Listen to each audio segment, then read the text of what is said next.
of what model to use, what embedding to use, all these hyperparameters, and all of that might kind of scare a client away from adoption. So what we can do is we can really, really simplify and streamline an application to fit exactly what the client needs. What you'll see here is one of those, similar to the policy engine, document question answering interfaces that we've simplified to fit specifically the documents that the client needs and hide away all of the other complications.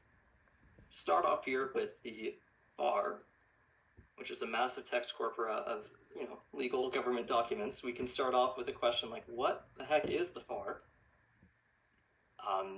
And just as shown before, it's going to respond to us with an answer. It's going to cite all the sources. It's going to say how relevant they are, and it's going to give us the chance to give some feedback as to whether or not its summarized response is accurate. We can also ask some more, some slightly more complicated questions into here as before. And really we see this as saying, okay, now we can take this to a client and they don't need to worry about everything else. They get this very streamlined user interface that everyone is, it's a joy to use, right? Also what we've done is we've made sure that there's no hallucination taking place here. So if I ask a question about something that is not present, it will just say, hey, I don't know about what you're talking about. Now, what's cool too is we're able to take the same engines, these backend engines, and take a very similar product kind of interface and adapt it very easily to new clients. So we can move on over to some Navy maintenance manuals instead. And again, very similar interface, we can ask some similar questions. So go ahead, ask some questions. Similar, again, get the responses, give the chance for feedback and citations. And what we've done here is if I ask a question, here I'll go ahead and ask about something that's a little bit vague in the way that I phrase it. The response that I get, just knowing these manuals, is not quite perfect. So what we've done is we've added back in a little bit of what the client wanted, is they wanted to be able to decide between using a basic model or using a more advanced model. So we can add back some of that complexity kind of per client request. So if I'm not a fan of the answer that I'm getting, well, then I can switch over to a more advanced model. This is going to cost a little bit more, might take a little bit more run time to produce the answer, but it gives the client that choice and that flexibility to decide between a very cost streamlined solution and a slightly more advanced model. So now I get an answer that is very succinct and I know is correct. So there we go, that's DocPlots.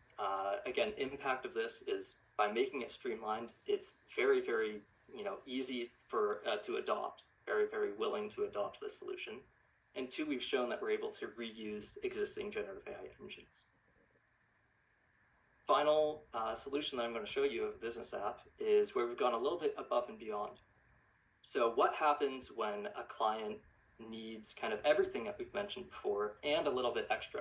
They need document querying, they need report generation, but some of those documents that they're querying are actually images, right? So what we've done is we've done some additional R&D to implement a cutting edge technique called Blip. It's very similar to OpenAI's Clip image captioning. And what we'll see here is for client or for child care services inspection, you can actually upload an image and treat that image as your prompt. So we have some pictures of scissors laying on the ground, medicine being left out, a knife left out, some unidentified chemicals. Let's try uploading that one. And the use case for this is you can have a childcare worker walking around, and if they're not sure if something, for example, violates any safety regulations, they can snap a photo of it. They don't need to describe exactly what they see, just take a photo. That photo will be turned into a caption. That caption will be treated just like any other query. So the query that is asked is, hey, does this image of Lysol soap and it correctly identified tequila sitting on a table, does that violate safety regulations in a child care center?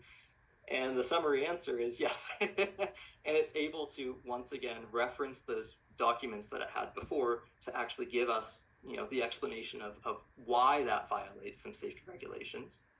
We can select which ones we thought were useful and accurate.